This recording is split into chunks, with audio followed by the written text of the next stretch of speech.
Alors,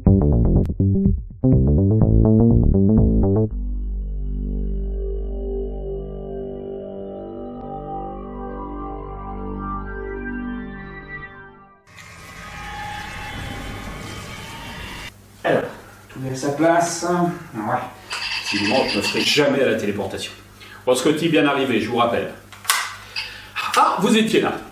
Bon, bienvenue dans ce nouvel épisode du Cinéma Bis consacré, vous l'avez compris, au film Star Trek de Robert Wise, sorti en 1979. Directement inspirée par la série du même nom, diffusée sur ABC de 1967 à 1969, elle marque le retour sur grand écran du mythique équipage du vaisseau spatial Enterprise. Une nuée extraterrestre aux dimensions colossales se dirige tout droit vers la Terre. Ses intentions sont manifestement hostiles, car au passage, elle détruit une station d'observation humaine et 3 croiseurs de guerre Klingons. Pouf! Seul vaisseau disponible, la nouvelle version de l'USS Enterprise, à peine sortie des docks spatiaux de Starfleet, se prépare à aller affronter le danger. L'amiral Kirk reprend les commandes du vaisseau, retrouve son équipage, son second Vulcain Spock et part vers le danger. Sauf que le vaisseau, fortement modernisé, lui est totalement inconnu, et que l'adversaire, qui se nomme V'ger, il est de taille. Waouh! Dit comme ça, on tient du lourd, mais rien n'est simple au pays des bisounours, fût-il Klingon. Ce sera l'occasion pour nous de découvrir le personnage derrière la saga Star Trek, à savoir Gene Roddenberry, d'évoquer le réalisateur Robert Wise et de retrouver l'équipe originale de l'Enterprise. Nous évoquerons aussi quelques anecdotes croustillantes, vous me connaissez, et découvrirons l'univers que le film a engendré. En 1966, apparaît donc, sur les écrans américains, une série qui sort de l'ordinaire, Star Trek. Elle raconte les pérégrinations d'un vaisseau spatial terrien et de son équipage en pyjama, découvrant l'infini et au-delà. Aller là où l'homme n'est jamais allé, découvrant des mondes insoupçonnés, se faisant de civilisations nouvelles des alliés, comme les Vulcains, ou des ennemis, comme les Klingons ou les Romuliens. Je rigole, mais pour l'époque, c'était révolutionnaire, d'autant que l'équipage était pour le moins hétéroclite. Un Vulcain, une Black, un Japonais, un Russe et des Américains bontins. N'oublions pas quand même que Kennedy a été assassiné en 1963 à Dallas, soit 3 ans plus tôt. Il n'échappera à personne que les Klingons ressemblent à des Russes. Nous sommes quand même en pleine guerre froide. Et Starfleet, la Fédération des Planètes Unies, à l'ONU. Mais bon, voyons un peu qui se cache derrière l'univers de Star Trek. Gene Roddenberry est un idéaliste, habité depuis longtemps par l'idée d'une société qui a dépassé ses démons, vivre en paix non seulement avec elle-même, sans discrimination ni préjugés, mais aussi avec ses probables voisins extraterrestres. À mon avis, il en fumait de la bonne. Pour résumer, il est né en 1921 au Texas. En 1941, il est assigné au 394e escadron de bombardiers dans le Pacifique. Il participe à une centaine de missions. À la fin de la guerre, il devient pilote commercial pour la Pan American World Airways. Les escales parfois longues, plusieurs heures, lui permettent de s'envoyer en l'air avec les hôtesses, ce qui sera un trait important de sa personnalité. Il peut laisser aussi libre cours à sa passion, l'écriture. En 1948, taraudé par l'envie de devenir scénariste, mais n'arrivant pas à concrétiser un projet, il intègre le Los Angeles Police Department, où il devient policier. Il lui est alors offert de collaborer en 1951 avec le producteur de télévision Jack Webb, qui est régulièrement à la recherche de nouvelles histoires policières. Assez vite, il quitte la police, écrit des scénarios et travaille sur différentes séries comme Dr. Kildare, Naked City ou The Detectives. En 1963, il lance sa propre série, The Lieutenant, qui hélas ne trouvera pas son public. Star Trek germe dans l'esprit de Gene Roddenberry en 1964. Il lui faudra 2 longues années pour convaincre un studio, en l'occurrence Desilu, de produire la série. La série est l'archétype de celles qui deviennent des mythes des années après leur création, comme Au pays des géants, Cosmos 1999, UFO, Alerte sur la Lune, ou Au cœur du temps. L'accueil d'ailleurs du public est plutôt frisqué, et la 3e saison est passée à 2 doigts de l'annulation. À juste titre, d'ailleurs, car la faiblesse des scénarios devenait évidente. Elle s'arrêtera donc en 1969, au bout de la 3e saison, faute de budget, de motivation et de scénarios qui tiennent la route. Reléguée à une heure de programmation en seconde partie de soirée, la série disparaît. Mais le bouche à oreille fait son chemin. Il faudra néanmoins attendre 1977 pour que les studios Paramount essayent de relancer la franchise en créant un nouveau concept télévisé qui se serait appelé Star Trek Phase 2. Pas sûr de rentabiliser une nouvelle série télé, et appâté par les gains de Rencontre du troisième type et surtout de la Guerre des étoiles, la Paramount transforme le projet de série télé en un long métrage de cinéma. Ce sera Star Trek Film. Lorsque Robert Wise est appelé pour réaliser le mastodonte Star Trek, il n'y a pas d'autre mot, il a dépassé la soixantaine et n'a pas tourné depuis quelques années. Alors, pourquoi faire appel à lui? Parce que sa filmographie fait pâlir d'envie n'importe quel cinéaste débutant. Jugez plutôt. Robert Wise débute dans le cinéma comme coursier en 1933. Il trimballe alors bobines et pellicules entre les laboratoires et les salles de projection. Il met un pied un jour dans les salles de montage de la RKO et démarre son apprentissage. 6 ans plus tard, il est un des monteurs les plus réputés du studio, à tel point qu'en 1941, à 27 ans à peine, il est nominé à l'Oscar du meilleur montage pour le film Citizen Kane d'Orson Welles. Le maître fera de nouveau appel à lui pour La splendeur des Anderson l'année suivante. En 1943, il commence à réaliser de petits films de série B comme La malédiction des hommes chats ou Récupérateur de cadavres avec Boris Karloff. En 1949, il met en boîte Nous avons gagné ce soir, petit film sur la boxe dont l'action se déroule en temps réel. Cette audace lui vaudra le prix de la critique au Festival de Cannes en 1950. En 1951, il réalise un grand classique de la science-fiction, Le jour où la Terre s'arrêta, mettant en garde l'humanité contre la prolifération des armes nucléaires. Personne n'aura oublié le robot Klaatu.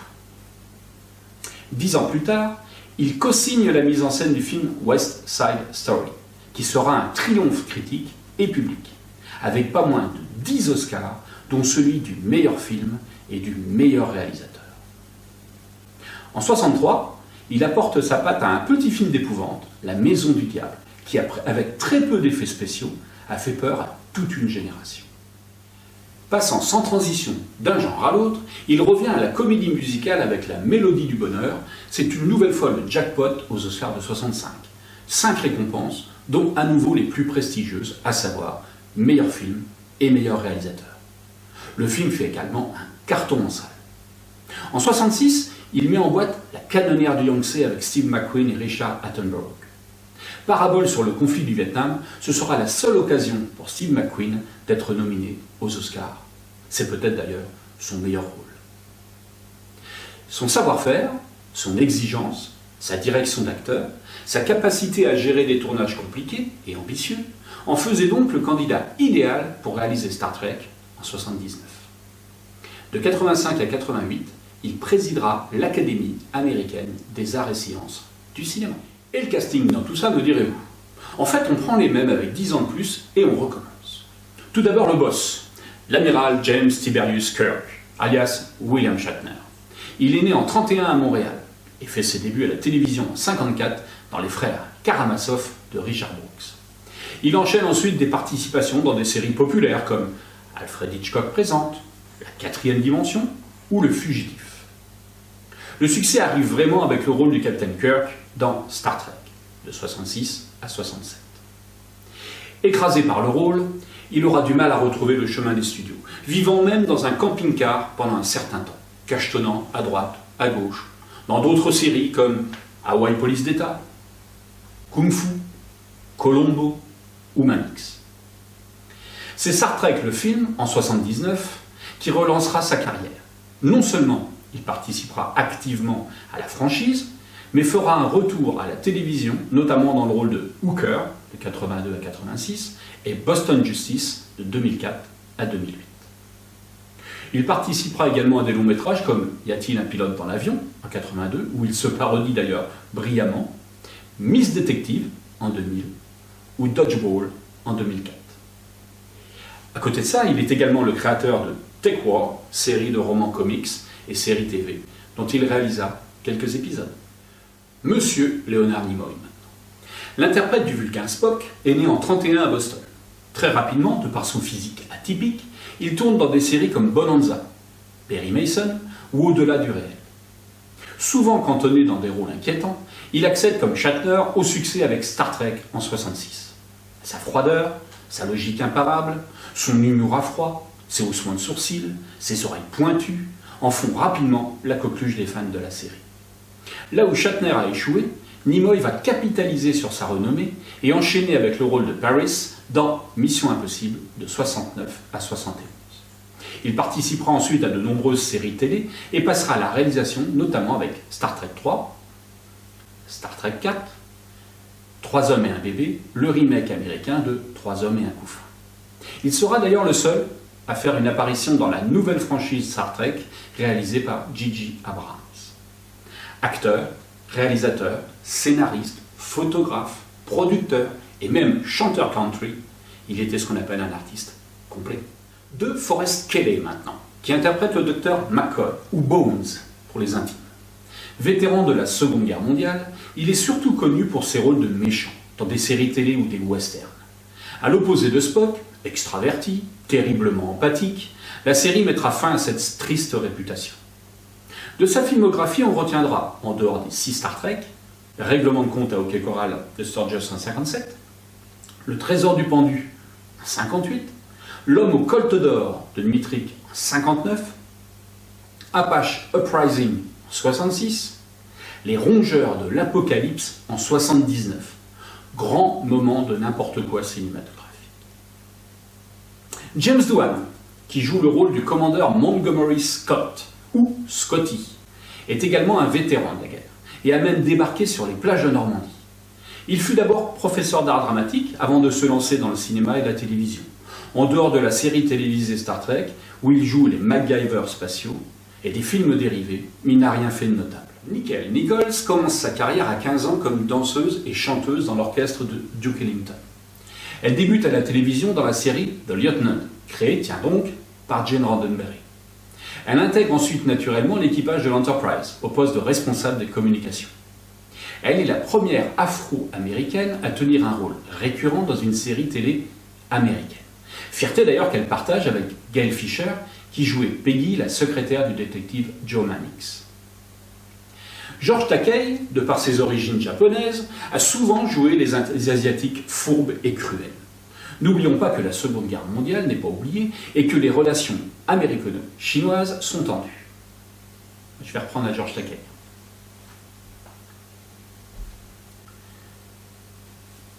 George Takei, de par ses origines japonaises, a souvent interprété des Asiatiques fourbes et cruels. N'oublions pas que la Seconde Guerre mondiale n'est pas oubliée et que les relations américano-chinoises sont tendues en 1966. Il a énormément participé à des séries TV dans des rôles secondaires. De sa filmographie, hors Star Trek, nous retiendrons malgré tout La Proie des Vautours de John Sturges en 59, Patrouilleur 109 en 63, Morituri en 65, Les Bérets Verts du Grand John Wayne en 66 et Le Retour à la rivière Kwai de McLaglen en 89. George Takei, de par ses origines japonaises, a souvent interprété des Asiatiques fourbes et cruels. N'oublions pas que la Seconde Guerre mondiale n'est pas oubliée et que les relations américano-chinoises sont tendues en 1966. Il a énormément participé à des séries TV dans des rôles secondaires. De sa filmographie, hors Star Trek, nous retiendrons malgré tout La Proie des Vautours de John Sturges en 59, Patrouilleur 109 en 63, Morituri en 65, Les Bérets Verts du Grand John Wayne en 66 et Le Retour à la rivière Kwai de McLaglen en 89. Arrivé au début de la deuxième saison de la série originale, afin de momentanément pallier à l'absence de George Takei, qui est parti tourner Les Bérets Verts de John Wayne, Walter Koenig interprète l'enseigne russe Pavel Tchekhov. Un rôle intéressant, destiné à rajeunir l'équipage et introduire un personnage issu de l'autre côté du rideau de fer, sachant que nous sommes en pleine guerre froide. Un beau pari des producteurs qui payera puisque le personnage deviendra récurrent à la demande des fans. Il est également connu pour avoir interprété le rôle d'Alfred Bester, antipathique télépathe de la série de science-fiction Babylon 5. À l'équipe originale du film se joignent deux personnages. Tout d'abord le mannequin Persis Kambata, dont le rôle lui demandait de se raser intégralement le crâne et nécessitait 2 heures de maquillage quotidien. Elle précisera à l'époque que dans son pays d'origine, l'Inde, se raser les cheveux pour une femme était considéré comme un sacrilège. Stephen Collins accepta le rôle du capitaine Ward Decker, nouveau pacha de l'Enterprise, et mis un peu vite sur la touche par un amiral Kirk bouffi d'orgueil. Il avouera avoir été simplement intéressé par la perspective de travailler sous la direction du grand Robert Wise, plutôt que d'intégrer la saga Star Trek à laquelle il ne pigeait rien, et n'ayant jamais regardé un seul épisode de la série originale. Comme nous l'avons vu, on reprend les mêmes 10 ans après, et on s'éclate. Ah, pas vraiment. Le démarrage du tournage de Star Trek a été pour le moins chaotique. Afin de profiter au maximum de l'engouement soulevé par Star Wars, il fallait sortir le film au plus vite. On commença donc à tourner sans scénario définitif et dans des décors parfois faits de n'importe quoi. Au sein de l'équipage, la rébellion également gronde. George Takei, Sulu, se plaint que les différentes réécritures du script ne sont qu'à l'avantage du capitaine Shatner et délaissent complètement le reste de l'équipage. Il n'a pas tort. Walter Koenig, Chekhov, de son côté déclare ne pas avoir retrouvé l'esprit de camaraderie que tous partageaient lors du tournage de la série originale. Tiens donc. Leonard Nimoy, Monsieur Spock, lui-même intervient sans arrêt sur ces dialogues. De Forest Kelly, le docteur McCoy, émet lui de son côté moult remarques sur le peu de dynamisme du script du film. D'où euphémisme. Plus prosaïquement, Nichols, alias Uhura, se plaignait, elle, des nouveaux uniformes de Starfleet, qu'elle trouvait trop unisexes et pas assez voyants. Comprenez, pas sexy pour de mal. Alors, si on ajoute à cette bataille d'ego un réalisateur en mode écho, une équipe d'effets spéciaux qui claque la porte des studios en pleine pré-production, d'importants dépassements de budget, tout cela ne pouvait conduire qu'à la catastrophe. Mais qu'en est-il vraiment ? Alors, ne nous voilons pas la face, la première vision du film peut surprendre. Tout d'abord, par cette longue ouverture musicale, 1 minute 45, sans images, jusqu'au générique interminable en lettres blanches sur fond noir, soit un total de, tenez-vous bien, 3 minutes 20. Alors on se dit, ça y est, enfin un peu d'action, c'est parti. La désintégration de la station spatiale et des 3 vaisseaux de guerre Klingons, c'est d'un mou. Ensuite, nous retrouvons Spock en plein rituel de Kolinard sur Vulcain. Incompréhensible, kitschissime à souhait. Puis le capitaine Kirk apparaît dans son magnifique uniforme d'amiral, prêt à sauver l'univers. Accompagné de Scotty, l'ingénieur-chef, il découvre le nouveau vaisseau spatial, en cours de fabrication dans les docks spatiaux. La découverte du nouvel Enterprise est tellement longue que l'on pourrait compter les boulons de la coque un par un. Alors on a sorti les anciens de la naphtaline, il n'y a qu'à voir leur tête béate à l'arrivée de Kirk sur la passerelle. Le Messie est arrivé. On se croirait presque dans Ben-Hur. Le vaisseau avait déjà un capitaine et comme il ne peut pas y avoir 2 coques sur le même tas de fumier, leur relation va être plus que tendue. C'est donc ce ramassis de jaloux et de has-been qui part affronter le terrible danger qui menace la Terre, Voyager. Je suis un grand fan de la série originale, mais je dois avouer que j'ai été fortement déçu par le film. On a l'impression d'être dans un cauchemar. Vous savez, ce genre de cauchemar où le temps s'étire à n'en point finir, où tout est ralenti. On aurait pu utiliser le script pour un épisode de 50 minutes de la série originale, mais le film, lui, s'étire sur 2h12 interminable. Alors les dialogues sont pauvres. On a l'impression que tout le casting cachetonne. La direction artistique est en roue libre.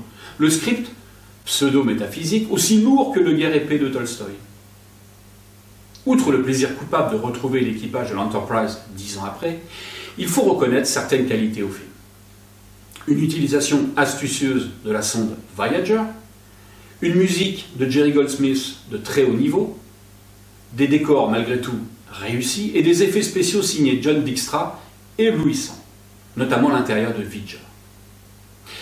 Allez, Star Trek mérite donc d'être redécouvert avec tout le recul nécessaire et privilégiez, s'il vous plaît, la version Director's Cut de 131 minutes aux effets spéciaux retravaillés et qui date de 2000. Star Trek, le film, a relancé la franchise du même nom. Il a donné naissance à 6 suites directes. Star Trek 2, La colère de Khan de Nicolas Meyer en 82, qui est un vrai retour à l'esprit de la série. Star Trek 3, 84, À la recherche de Spock, de Leonard Nimoy, et ses premières images numériques. Star Trek 4, Retour sur Terre de Leonard Nimoy également, en 86, c'est mon préféré, car il est bourré d'humour. Star Trek 5, L'ultime frontière de William Shatner, qui n'est qu'un délire égocentrique de Star. Star Trek 6, enfin, La Terre inconnue, à nouveau de Nicolas Meyer, et qui va clore la première série de films. En 1987, sort sur les écrans américains la série TV Star Trek The Next Generation, avec l'équipage du capitaine Picard. C'est un gros succès qui durera 7 saisons. Parallèlement, la franchise cinéma est relancée par Star Trek Generations en 1994, où Kirk passe le relais à Picard, Star Trek Premier Contact en 1996, qui est une belle réussite, et Star Trek Insurrection en 1998 et Star Trek Nemesis en 2002, qui eux sont deux daubes. Mais le cœur n'y est plus et la qualité non plus. Brillamment interprétés par le shakespearien Patrick Stewart, tout en retenue, les scénarios se sont appauvris au cours des années et le public s'est mis à bouder et la série et les films. Il faut savoir s'arrêter à temps. En 1993, sort sur le petit écran la série Deep Space Nine, racontant le quotidien d'une station spatiale en guerre et offrant une vision plus sombre de l'univers Star Trek. Elle sera dirigée par le Commodore Benjamin Sisko, interprété par le charismatique Avery Brooks. 2 ans plus tard sort Star Trek Voyager, nouvelle série dérivée. Pendant 7 ans, le vaisseau Voyager tentera de regagner la Terre, vu qu'il a été envoyé à Pétaouchnok les oies par un trou de verre. Techniquement plus aboutie, la série se rapproche de la série originale, et n'étant pas située dans l'univers connu, cela laisse libre cours à l'imagination de nouvelles races et de nouveaux mondes. De plus, fait notable, le vaisseau est commandé pour la première fois par une femme, le capitaine Janeway, interprété par Kate Mulgrew. En 2001, le capitaine Jonathan Archer prend les commandes du NX-01 Enterprise, première version du vaisseau, pour une mission d'exploration spatiale. Nous sommes 100 ans avant les aventures de Kirk et de Spock. C'est un préquel à la série originale. Le NX-01 est le premier vaisseau équipé d'un moteur de distorsion 5, permettant la prospection de l'univers. Je retiendrai de la série l'interprétation de Scott Bakula dans le rôle du boss et les tenues plus que moulantes de l'officier scientifique Vulcan T'Pol. Cela ne devait pas être simple tous les jours de se concentrer à bord. Mais l'aventure ne dure que 4 ans et finit en eau de boudin, faute d'avoir fidélisé son public. En 2009, J.J. Abrams, déjà aux manettes de la nouvelle trilogie Star Wars, reprend le flambeau et met en scène le reboot de Star Trek avec un équipage jeune, fraîchement sorti de l'académie. C'est à mes yeux une franche réussite. Recyclant intelligemment incontournables attendus par les fans, le réalisateur met toute la technologie des studios de George Lucas au profit d'un scénario ambitieux. Bourré de références et truffé de scènes d'action, c'est un carton planétaire, le casting sexy du film y étant aussi pour beaucoup. Suivra en 2013 Star Trek Into Darkness, avec Benedict Cumberbatch en méchant Khan, déjà interprété au cinéma par Ricardo Montalban 30 ans plus tôt dans Star Trek 2, La colère de Khan. Rôle d'ailleurs, petite anecdote, qu'il avait déjà tenu en 1967 dans un épisode de la saison 1, Les Derniers Tyrans. Les recettes sont les mêmes que pour le film précédent et c'est encore un carton. Mais c'est incroyable comme les gens n'apprennent pas de leurs erreurs. En 2016, sort Star Trek Beyond, pâle copie des 2 précédents, malgré des effets spéciaux de haute tenue. Devant le succès mitigé reçu par le film, aucun projet n'est annoncé à ce jour 5 ans plus tard. La saga serait-elle en train de mourir ? Que nenni non point. Les chaînes de streaming ont pris le relais. En 2017, sort sur les écrans Star Trek Discovery, série dont les Klingons sont au cœur de l'intrigue. Plus contemporaine, portée par le succès des nouveaux films, dotée d'effets visuels de première qualité et d'un budget conséquent, la nouvelle saga en est à sa 3e saison, et les spectateurs sont au rendez-vous. La dernière série dérivée de l'univers de Roddenberry sort en 1919 et se nomme simplement Star Trek Picard, du nom du légendaire capitaine. Plus sombre, plus politique, la première saison est superbe, tant au niveau des scénarios que de l'esthétique. C'est une vraie réussite. En 2022, étonnamment, sort sur Paramount+, Star Trek New Horizons, dont je vous laisse regarder le pré-générique.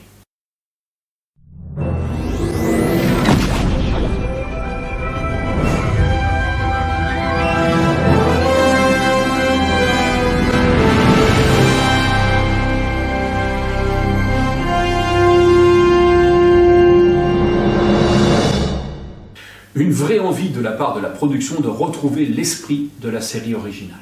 Mais malgré des effets spéciaux impressionnants, une distribution solide, les scénarios des premiers épisodes ne m'ont pas complètement convaincu. Mais laissons-lui une chance. 3 anecdotes enfin pour finir. Très à l'aise avec l'imitation des accents, James Doohan insista pour affubler le commandeur Scotty d'un accent écossais à couper au couteau. Il participa également activement à la création de la gutturale langue des Klingons. Nickel Urura Nichols a de son côté mis sa notoriété au service d'une noble cause auprès de la NASA. C'est elle qui lança un vaste programme de recrutement de femmes ingénieurs issues des minorités raciales. Elle a aussi été une grande amie du pasteur Martin Luther King. Enfin, dans Star Trek Into Darkness, l'espace d'une scène fugace, le timonier Sulu assume une homosexualité étonnante. Dans la réalité, George Takei est gay et de plus en plus un fervent défenseur des droits LGBT aux États-Unis. C'est un joli clin d'œil de la nouvelle génération à l'ancienne. Et bien voilà, nous sommes à la fin de cet épisode consacré à Star Trek et son univers. J'espère que ce voyage vers les étoiles vous a plu. Tous les films et toutes les séries sont bien évidemment disponibles en vidéo chez Paramount ou en streaming. La prochaine fois, nous évoquerons un grand classique du western américain, La Charge héroïque de John Ford.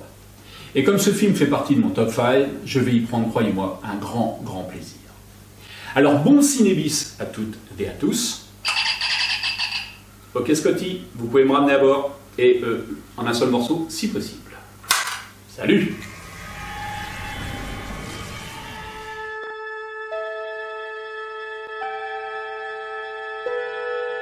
Space, the final frontier.